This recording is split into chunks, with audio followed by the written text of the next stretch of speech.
तो हेलो बच्चों, कैसे हैं आप लोग। आज जो है हम इस क्लास में क्लास 8 का मैथ पढ़ेंगे, जिसमें प्रश्नावली 8.2 का क्वेश्चन नंबर 1 और 2 का 1 नंबर बता दिए हैं। इस लेक्चर के माध्यम से आज 2 नंबर पढ़ेंगे। तो वीडियो आप लोगों को तभी समझ में आएगा जब शुरू से लेकर अंत तक देखिएगा। तो बिना देरी के हम वीडियो को स्टार्ट करते हैं। देखिए, तो यहाँ पर लिखा हुआ है एक्सरसाइज 8.2 यानी प्रश्नावली 8.2 का है, जिसमें क्वेश्चन नंबर 2 कह रहा है कि प्रत्येक के लिए एक्स वाई जेड का मान ज्ञात कीजिए। यानी हमको एक्स का वैल्यू, वाई का वैल्यू और जेड का वैल्यू ज्ञात करना है। ठीक है, जिसमें क्वेश्चन नंबर 2 का 2 नंबर दिया हुआ है खरीद मूल्य, यानी हमको खरीद मूल्य दिया हुआ है 240 रुपये। कोई वस्तु खरीदते हैं ना, तो उसको हम लोग बोलते हैं खरीद मूल्य। तो हमको कितना दिया थी? 240 रुपया दिया है। ऊपरी व्यय, ऊपरी व्यय का मतलब होता है कि अगर कोई वस्तु को हम ला रहे हैं तो जितना वस्तु को लाने में हमको भाड़ा लगता है उसको बोलते हैं ऊपरी व्यय। या कोई वस्तु है अगर बिगड़ गया है तो उसको हम ठीक करा रहे हैं तो उसमें जितना खर्चा लगता है उसको हम लोग बोलते हैं ऊपरी व्यय।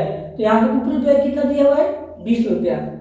और हानि, यानी हानि हमको कितना हुआ है? तो 10% का क्या हुआ है? हानि हुआ है। तो हमको क्रय मूल्य यानी एक्स का वैल्यू ज्ञात करना है, विक्रय मूल्य यानी वाई का वैल्यू ज्ञात करना है, और हानि का मतलब होता है जेड यानी जेड का वैल्यू ज्ञात करना है। तो बारी बारी से हम तीनों को ज्ञात करेंगे। इसको ज्ञात करने से पहले आप लोगों को 3 को सूत्र याद करना पड़ेगा। ठीक है, अगर आपको क्रय मूल्य निकालना हो, क्या निकालना हो बच्चों?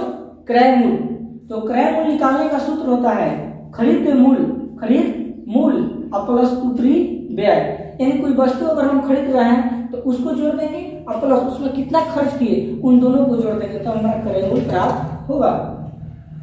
अगर आपको विक्रय मूल्य निकालना हो तो विक्रय मूल्य का सूत्र क्या होता है? क्रय मूल्य माइनस हानि। क्रय मूल्य माइनस हानि होता है। तीसरा, अगर हानि आपको निकालना हो, क्या निकालना हो बच्चों? हानि। तो हानि निकालने का सूत्र होता है क्रय मूल्य माइनस विक्रय मूल्य। यानी क्रय मूल्य में से विक्रय मूल्य को क्या करेंगे? घटा देंगे। यानी जितना में हम खरीदते हैं उसको और जितना में बेचे हैं उसको क्या करेंगे? घटाएंगे। तो हमारा जो है हानि निकलेगा। तो बारी बारी से देखिए हम बना रहे हैं। तो सबसे पहले हम निकालेंगे क्रय मूल्य को। किसको निकालेंगे जी? क्रय मूल्य। तो देखो यहाँ पे लिखेंगे क्रय मूल्य बराबर। तो देखिए क्रय मूल्य निकालने का सूत्र क्या होता है? खरीद के मूल्य और प्लस ऊपरी व्यय।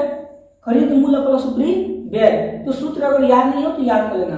क्रय मूल्य निकालने का सूत्र होता है खरीद मूल्य प्लस ऊपरी व्यय। तो यहाँ पर लिखेंगे खरीद मूल्य प्लस ऊपरी व्यय। तो लिखेंगे ऊपरी व्यय। कोई दिक्कत नहीं। अब देखिए इसको वैल्यू पुट कर देंगे। खरीद मूल्य, तो खरीद मूल्य कितना दिया है? 240 रुपया। तो लिखेंगे 240 रुपया प्लस है तो प्लस ऊपरी व्यय कितना दिया है? 20 रुपया दिया है। तो यहाँ पर लिखेंगे 20 रुपया बराबर। अब क्या करेंगे? 240 रुपया को और 20 रुपया को दोनों को क्या कर देंगे? जोड़ देंगे। तो जोड़ दो, 240 में 20 जोड़ेंगे तो कितना होगा? 260 रुपया। तो ये 260 जो रुपया आया ये हमारा क्या आया? क्रय मूल्य आया। ठीक है, पहाड़ा निकल गया। यानी क्रय मूल्य हमारा एक्स के वैल्यू निकल गया। तो यहाँ पर लिख सकते हैं एक समझने के लिए। ठीक है, अब हम दूसरा क्या निकालेंगे? विक्रय मूल्य। लिखेंगे 9 विक्रय मूल्य बराबर। तो विक्रय मूल्य, देखिए विक्रय मूल्य निकालने का सूत्र क्या होता है? 2 नंबर देखो। विक्रय मूल्य निकालने का सूत्र होता है क्रय मूल्य माइनस हानि। क्या बोलेंगे? क्रय मूल्य माइनस हानि। लिखेंगे हानि। ठीक है, विक्रय मूल्य निकालने का सूत्र होगा क्रय मूल्य माइनस हानि। बहुत सारा सूत्र होता है, लेकिन जो चीज देता है उसके अनुसार हम सूत्र का बैठा रहे हैं। ठीक है, बराबर। अब देखिए क्रय मूल्य, तो क्रय मूल्य अभी लाए है ना 260 रुपया। लिख देंगे 260 रुपया माइनस है तो माइनस हानि। तो देखिए हानि को परसेंट हुआ है 10%। 10% किस में हुआ है? तो क्रय मूल्य हम 260 रुपया खरीदे हैं तो इसको हमको बेचने में हमको कितना हानि हुआ है? 10%। तो लिखेंगे 260 रुपया का परसेंट? 10% क्या हुआ है? हानि हुआ है। ठीक है, अब इसको सॉल्व करेंगे तो आंसर आएगा। तो देखिए यहाँ बना रहे हैं। तो 260 रुपया है तो लिख देंगे 260 रुपया माइनस है तो माइनस 260 रुपया क्या लिख देंगे? 260 रुपया गुने। अब गुना हो जाएगा 10%। तो 10% को रुपया में बदलना है तो किससे भाग देंगे जी? 100 से। ठीक। अब इसको सॉल्व करो। तो देखो 1 0 से 1 0 कट गया, 1 0 से 1 0 कट गया ना, तो यहाँ पर कितना बच गया 260 रुपया, लिखेंगे 260 रुपया, माइनस है तो माइनस। अब 26 में 1 से गुना करेंगे तो क्या होगा 26 रुपया, ठीक है। अब 260 रुपये में से 26 रुपये क्या करेंगे घटा देंगे, तो घटा दीजिए। तो 0 में से 6 नहीं घटेगा तो हाथ से लेंगे 10, 10 में से 6 गया 4, अब यहाँ कितना बचा 5, 5 में से 2 गया 3 और 2 के 2, यानी 234 रुपया में क्या हुआ है विक्रय मूल्य बेचा है, ठीक है। तो यहाँ हमारा आ गया विक्रय मूल्य, यानी विक्रय मूल्य निकाल दिए। विक्रय मूल्य क्या माने है y, तो आ जाएगा y के वही। अब क्या निकल रहा है हमको हानि निकलना है, तो लिखेंगे अब हानि, तो हानि को क्या माने हैं जेड, यानी देखिए जेड बराबर। तो हानि देखिए हानि निकालने का सूत्र क्या होता है क्रय मूल्य माइनस विक्रय मूल्य, जितना हम खरीदे हैं उसको और उसमें से जितना बेचते हैं उसको घटा देते हैं। तो हानि निकालने का सूत्र होता है क्रय मूल्य माइनस विक्रय मूल्य। यहाँ पर लिख देंगे क्रय मूल्य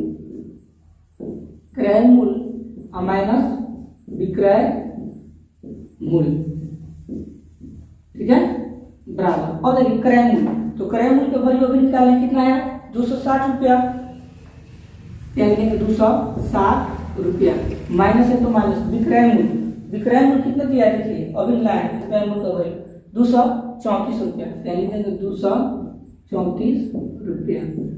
अब इसको घटा दीजिए, तो 0 में से 4 नहीं घटेगा तो हाथ से लेंगे 10, 10 में से 4 गया कितना बचेगा 6, अब हाथ से लगेगा कितना बचा 5, 5 में 3 गया 2, 2 कितना जाएगा पड़ जाएगा, यानी 26 रुपया का क्या हुआ उसको हानि हुआ है, क्या हुआ है हानि। तो ये हमारा आंसर है, ठीक है। तो यहाँ पर जो है क्रय मूल्य निकाल दिया है, यहाँ पर विक्रय मूल्य निकल गया है आपका, और यहाँ पर हानि निकल गया है रुपया में। तो अगर आपको समझ में नहीं आया होगा तो इसको 2 बार 3 बार अच्छे से देखिए, और देखने के बाद इसको पूर्ति में जो है रिवाइज कीजिए, क्योंकि देखिए मैथ ऐसा सब्जेक्ट है कि रटने वाला चीज नहीं है, इसको बनाया जाता है। तो बनाने से पहले अगर आपको सूत्र जो भी नहीं याद होगा तो उसको याद कर लीजिए, याद करने के बाद 2 बार 3 बार 4 बार इसको प्रैक्टिस कीजिए, जरूर बनेगा। चलिए धन्यवाद।